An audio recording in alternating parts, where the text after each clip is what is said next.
उसने सिर्फ ये गलती की थी कि एक बार्बर से मोहब्बत कर बैठी थी और उस मोहब्बत की सज़ा उसको तकरीबन 28 साल हो गए हैं, ऐसी कैद मिली हुई है जिससे वो कभी छुटकारा नहीं हासिल कर पा रही।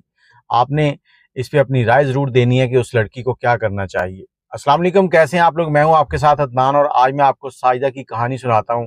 साजिदा ने एक ऐसी गलती की थी जिसकी सज़ा उसको इतनी बड़ी मिली है कि वो आज भी फूट-फूट कर रो रही थी।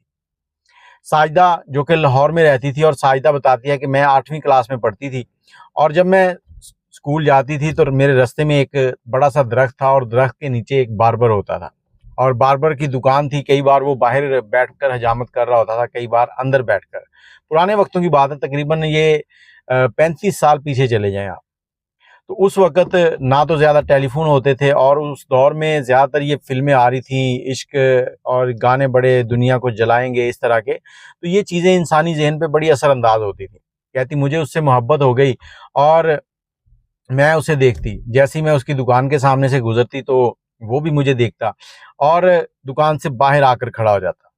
हमारी मोहब्बत सिर्फ़ इतनी थी कि हमने उस एक-दूसरे को सिर्फ़ लेटर दिए थे और उन लेटर्स के अंदर हम अपने नाम भी नहीं लिख सके थे। मुझे आज तक कहती है कि उसके नाम का नहीं पता वो लड़का कौन था, उसका नाम क्या था।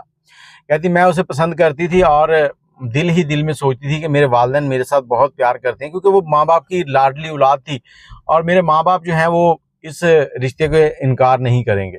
लेकिन उसे क्या पता था कि उसके साथ क्या बनने वाला है। अब इन्होंने 1-2 बार एक-दूसरे को लेटर दिए थे और उन लेटर्स में अपनी मोहब्बत का इज़हार किया था। अब साजिदा बताती है कि जब मैं घर पे थी और मैं मुँह हाथ धो रही थी, तैयारी कर रही थी, सुबह-सुबह का टाइम था, मेरी अम्मी ने जाकर मेरे बिस्तर की चादर ठीक की तो मेरे तकिए के नीचे से लेटर निकला। मेरी अम्मी ने वो लेटर पढ़ा और पढ़ते ही उन्होंने आओ देखा ना ताओ देखा मुझे डाँटना शुरू कर दिया और शोर मचाना शुरू कर दिया, तुम ये क्या कर रही हो?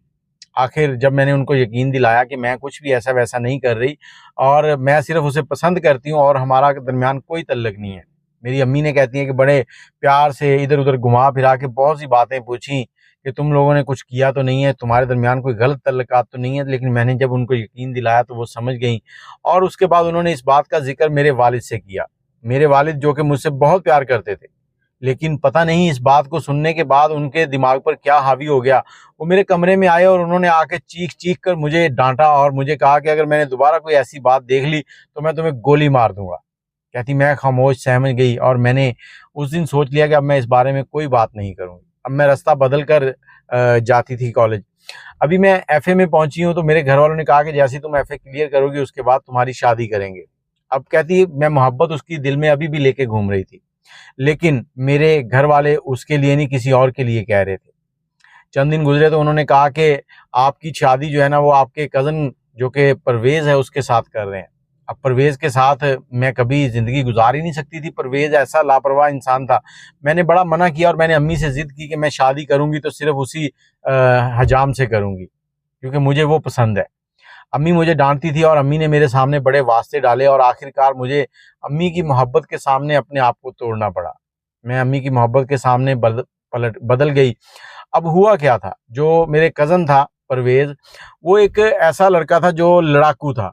वो 3 भाई थे और तीनों में से वो सबसे ज़्यादा लड़ने वाला था और उसके घर वालों ने उसको इसीलिए बाहर भेजा था। और वो स्पेन में जाकर अपनी ज़िंदगी गुज़ार रहा था, डंकी लगा के चला गया था यहाँ से और वहाँ पर उसने नेशनैलिटी हासिल कर रखी थी। अब मेरे घरवाले राज़ी थे, मेरे जो कज़न था उसके घरवाले राज़ी थे, लेकिन मैंने सिर्फ़ और सिर्फ़ अपनी अम्मी के कहने पर इस रिश्ते को कबूल किया था। अब जो परवेज़ है वो स्पेन से आए और उनसे मेरा निकाह हो गया। निकाह के चंद दिनों के बाद वो वापस चले गए और जब वो वापस गए तो मुझे कह के गए कि ठीक है मैं जाकर तुम्हारे डॉक्यूमेंट्स अप्लाई करता हूँ और उसके बाद मैं तुम्हें वहाँ बुला लूँगा। कोई 1.5 महीना गुज़रा, 1.5 महीने के बाद एक ऐसे ही इंसिडेंट हुआ, कुछ परेशानी आई तो मेरा मिसकैरेज हो गया। जैसे ही मिसकैरेज हुआ तो मेरे करीबी लोग जो थे जिन्होंने मुझे तसल्ली देनी थी वो मेरे ऊपर उल्टे-सीधे बातें कसने लगे। मेरे सारे ससुराल वालों ने यही कहा कि तुमने एहतियात नहीं की, यहाँ तक कि मेरे शौहर ने भी यही बातें की कि तुमने एहतियात नहीं की इसलिए तुम्हारा ये मिसकैरेज हुआ है। इसमें सारे का सारा कसूर जो है वो मेरे ऊपर डाल दिया गया। क्योंकि उस दौर में ज़्यादातर डॉक्टर वगैरह होते नहीं थे और दाइयाँ वगैरह जैसे पहले होता था घरों में ऑपरेट हो जाते थे, केस हो जाते थे, तो दाई सिस्टम चलता था। अब मेरे शौहर वहाँ से आए हैं, आकर उन्होंने मेरे ऊपर खूब गुस्सा भी किया और उसके बाद वो डॉक्यूमेंट्स जो थे वो मेरे साथ लेके आए थे। अभी हम लोग एक दिन घर पे ही हैं, मुझे कॉल आती है मेरे ससुराल के नंबर पे। जैसे ही मैं वो कॉल अटेंड करती हूँ तो उस कॉल के आगे से जो आवाज़ आती है वो उसी बार्बर की थी। उसने मुझसे कहा कि मैं तुमसे प्यार करता हूँ, तुमने मेरे साथ अच्छा नहीं किया, मैं तुम्हें कहीं का नहीं छोड़ूंगा, तुम मुझसे मोहब्बत करो, तुम तलाक ले लो और मैं तुमसे शादी करना चाहता हूँ। उसने बहुत सी बातें सुनाई और मैंने सिर्फ उसे शटअप कॉल दिया और उसे कहा कि मुझे तुमसे कोई मोहब्बत नहीं है, मैं अपने शौहर की हो चुकी हूँ और मैंने उसी के साथ ज़िंदगी गुजारनी है, मेरा सब कुछ वही है।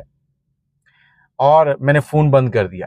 फ़ोन बंद कर दिया। उससे अगले दिन फिर दोबारा फ़ोन पर बेल हुई, इतने कि मैं फ़ोन तक पहुँचती, मेरी जो नंद थी उसने फ़ोन उठा लिया और आगे से जो बार्बर था नाई, उसने ये नहीं देखा कि आगे कौन फ़ोन सुन रहा है, उसने फ़ौरन से ये कह दिया कि अगर तुमने मुझसे शादी ना की या मेरे साथ ना गई, तो मैं तुम्हारे सारे जो ख़त थे वो तुम्हारे शौहर को दे दूँगा और इनकी फ़ोटोकॉपियाँ करवा कर मोहल्ले में बाँट दूँगा। उसके बाद तुम कहीं की नहीं रहोगी।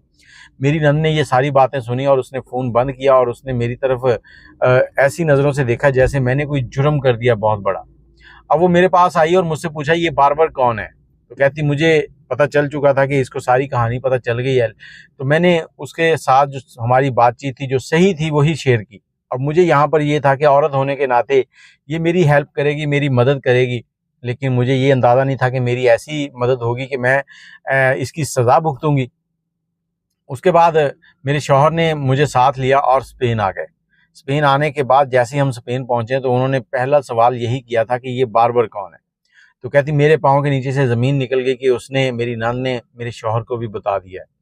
तो कहती, मैंने जो चीज़ें हकीकत थी जो अपनी नंद को बताई थी वही इनको भी बताई, क्योंकि उन्होंने साथ ही ये भी कहा था कि मुझे फलाँ शख्स ने भी बताया। वो मैं आगे चल के आपको बताता हूँ कि किसका नाम लिया था, उन्होंने क्या गलती की। अब उसने सारी बातें उसको बताई। जैसे ही उसने उसको सारी बातें बताई ना, तो उस शख्स ने, जो अपने घर से बाहर मुल्क इसलिए गया था कि वो मोहल्ले में लड़ाई झगड़ा करता था और घर वाले ये समझते थे कि या ये खुद मर जाएगा या किसी और को मार देगा, हमारे लिए मुसीबत बनाएगा, वो मुसीबत मेरे सर पे खड़ी थी। अब वो मुझे मारने के लिए तैयार था और मुझे उसने उसी वक्त बहुत ही गंदे से नाम से नवाजा। उसने हमेशा मुझे उसी नाम से बुलाया। अब हमारे तकरीबन इस रिलेशन को, शादी को 28 साल गुजर गए हैं और इस 28 साल के दौरान हमारे 2 बच्चे पैदा हुए। हमारे बच्चे जो हैं वो बड़े हो गए, एक बेटा और एक बेटी है और उसके बाद उनकी शादियां भी हो चुकी हैं। अब मेरा शौहर जो है उसने मुझे कहा हुआ है कि तुमने अगर पाकिस्तान गई तो मैं तुम्हें तलाक दे दूंगा, समझो तुम्हारी तलाक हो गई है। कहती, मैंने 28 साल स्पेन में गुजार दिए हैं और ना तो मैं घर से बाहर जा सकती हूँ और ना ही मुझे पाकिस्तान आने की इजाज़त है। यहाँ तक कि मेरे वालिद और वालदा का पाकिस्तान में इंतकाल भी हो गया, मैं तब भी नहीं आ सकी। अब जो मेरे बच्चे जो हैं उनकी शादियाँ हो चुकी हैं। मेरा दामाद है, मेरी बहू है और वो दोनों मुझे अक्सर कहते हैं कि आप पाकिस्तान नहीं जाती, आप हमारे साथ पाकिस्तान चलें, तो मैं खामोश हो जाती हूँ। अब मुझे समझ नहीं आ रही कि मैं क्या करूँ? 28 साल मैंने ऐसी कैद काटी है जो कहने को कैद है, लेकिन देखने वाले कहते हैं कि तुम अय्याशी कर रही हो। अब आप लोग बताएं कि मैं क्या करूं?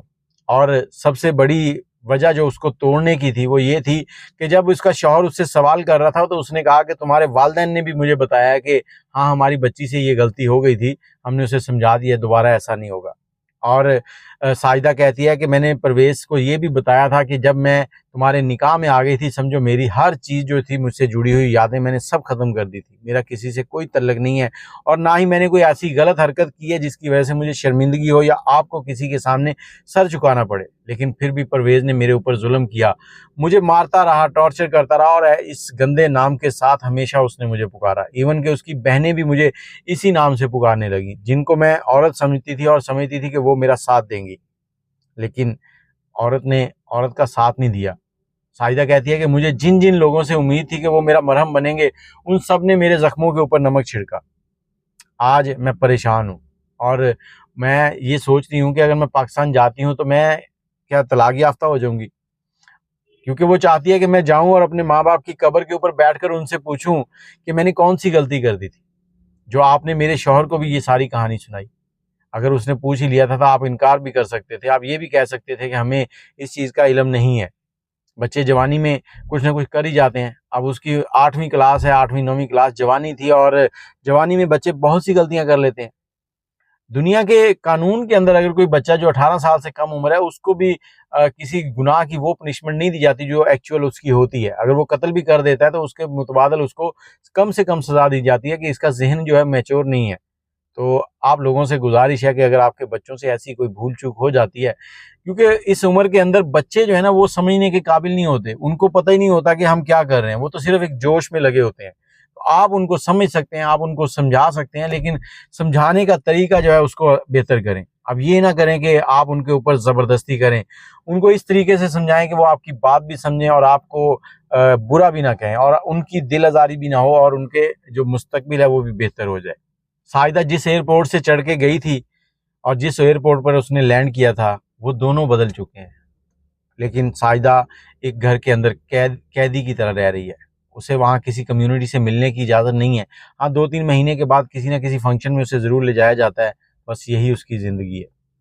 अपने शौहर से अलग कमरे में सोती है और शौहर उसको हमेशा बुरे अलकाब के साथ पुकारता है।